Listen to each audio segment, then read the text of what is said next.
I'll leave it to the gentleman here. Have I said a word about money? Well, what else did you come for? Well, I'll tell you if you don't let me get a word in.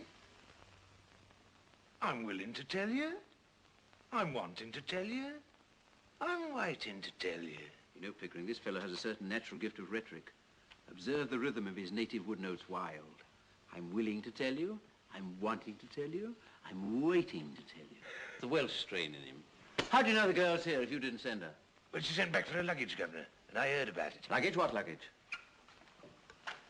There was a musical instrument, a few pictures, a trifle of jewellery, and a bird cage. Hello. She said she didn't want no clothes. Well, what was I to think from that? I ask you as a parent, what was I to think? So you came to rescue her from worse than death? Yes, that's right, just so. Mrs. Pierce, this is Eliza's father. He has come to rescue her from worse than death. Give her to him. No, listen. Take her away, Mr. Higgins. How can he? You told me to burn all her clothes. That's right. I can't carry the girl through the streets as if she was a blooming monkey, can I? Where's the clothes she come in? Did I burn them, or did your missus here? Now, listen, Governor, you and me, we're men of the world, ain't we? Oh, we're men of the world, are we? You better go, Mrs. Pierce. I should think so, indeed. The floor is yours, Doolittle. I thank you kindly, Governor.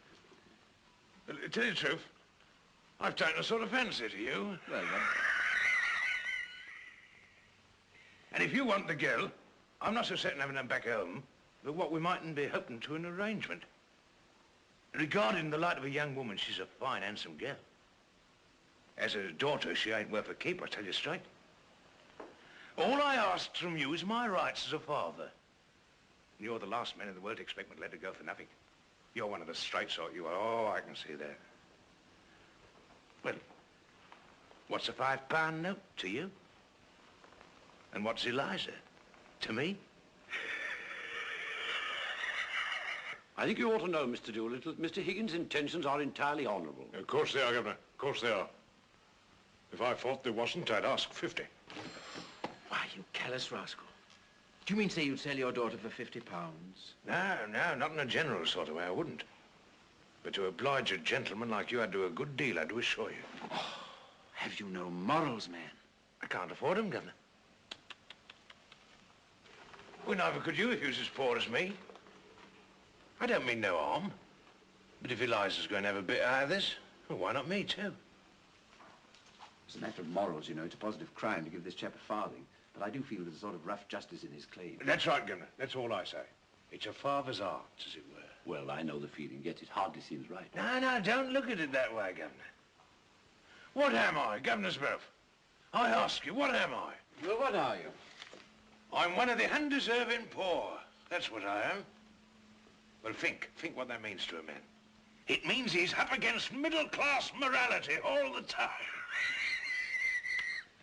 If there's anything going, I puts in for a bit of it. It's always the same story. You're undeserving, so you can't have any. And yet my needs is as great as the most deserving widows that ever got money out of 6 different charities in 1 week for the death of the same husband. I don't need less than the deserving men, I need more. I don't eat less hearty than he does. And I drink a lot more. So I puts it to you as two gentlemen, don't play that game on me. I'm playing straight with you. I ain't pretending to be deserving, I'm undeserving. And I mean to go on being undeserving, I likes it. Sit down, Doolittle. Would you try and do a man out the price of his own daughter? What he's brought up, he's fed, he's clothed by the sweat of his brow, until she growed big enough to be interesting to you two gentlemen? Is £5 unreasonable? I puts it to you, I leaves it to you. Pickering, here. Shall we give him a £5? He'll make bad use of it, I'm afraid. No, swelp me, Governor, don't be afraid. I shan't save it, spare it to live idle on it. There won't be a penny of it left for Monday. Just one good spree for myself and the missus. This is irresistible. Come on, let's give him 10. No, thank you kindly, Governor. £10's a lot of money. Makes a man feel prudent like. And then goodbye to happiness. Now, just give me what I ask, Governor. Not a penny more, not a penny less. You sure you won't take 10? No, not now, Governor. Come on. No, another time, perhaps. Thank you kindly, Governor. Thank you, Governors both. Pardon, miss. Gone. Don't you know your own daughter? Blimey, it's Eliza. I never thought she'd clean up so good looking. She's a credit to me, ain't she, Governor? She'll soon pick up your free and easy ways. Yeah, I'm a good girl, I am. And I won't pick up no free and easy ways. Eliza, if you say again you're a good girl, your father shall take you home. You don't know my father. All he come here for was to touch you for some money to get drunk on. Well, what else would I want money for? Put in the plate in church, I suppose. Don't you give me none of your lip. Don't let me hear you giving any of these gentlemen either. You'll hear from me about it. See? Have you any further advice to give her, Doolittle, before you go? Your blessing, for instance? No, Governor, not me. I'm not such a mug as to put up my kids to all I know myself. If you want Eliza's mind improved, Governor, do it yourself. With a strap. Well, so long, gentlemen.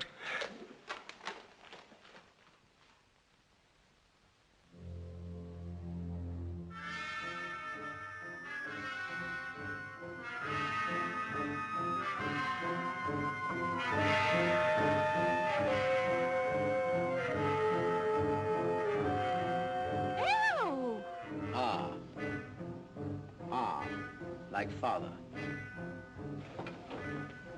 E. As in machine.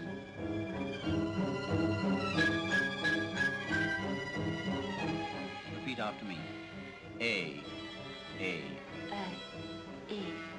The rain in Spain The rain in Spain stays mainly in the plains. stays mainly in the plains.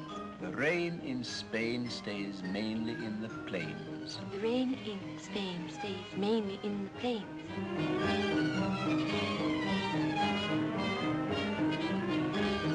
Now, Eliza, you see these 3 marbles? I want you to put them in your mouth. Yes, 1, 2, 3. Now, don't be alarmed, it's just an exercise. Now then, repeat slowly after me. The shallow depression in the west of these islands is likely to move slowly in a westerly direction. The shallow depression in the west of these islands is likely to move. Lummy, I've swallowed one. Don't worry, we have plenty more. The shallow depression in the west of these islands is likely to move slowly in a more easterly direction. Hampshire, Hereford, Harford. Hampshire, Hereford, go, Lummy, it jumps. So it will, Eliza, every time you say correctly. Now then, try once again. In Hampshire, Hereford, and Harford, hurricanes hardly ever happen. In Hampshire, Hereford, Hartford, hurricanes hardly ever happen. Hardly ever happen. Hardly ever happen. Oh.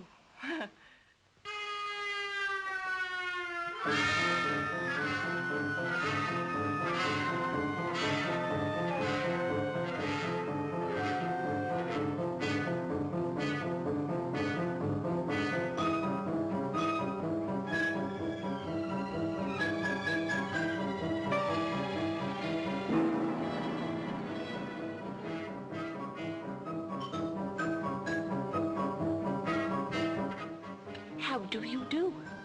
Bad, bad, bad. Do it again. You aren't trying. Do it again. That's not good, Eliza. It's not bad. Now's the time to try her out on somebody. Well, I know.